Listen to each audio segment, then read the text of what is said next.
অধিকাংশ মানুষ আসলে জানেই না যে ইন্ট্রোভার্ট বা অন্তর্মুখী বলে একটা শব্দ রয়েছে।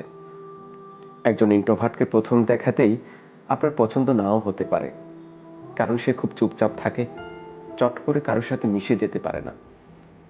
কিন্তু তাই বলে আপনি তাকে এক নজর দেখে পা থেকে মাথা পর্যন্ত মেপে ফেলবেন আর একটি বাজে মন্তব্য করে বসবেন, তা কিন্তু হতে পারে না।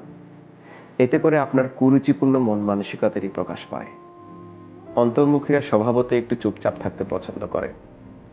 এটাকে আপনি যত রকম অদ্ভুত অদ্ভুত সংজ্ঞা দিয়ে ব্যাখ্যা করতে চান না কেন, আমার দৃষ্টিতে এটা খুব সুন্দর একটা পার্সোনালিটির সাইন। এরা সহজে রেগে যায় না।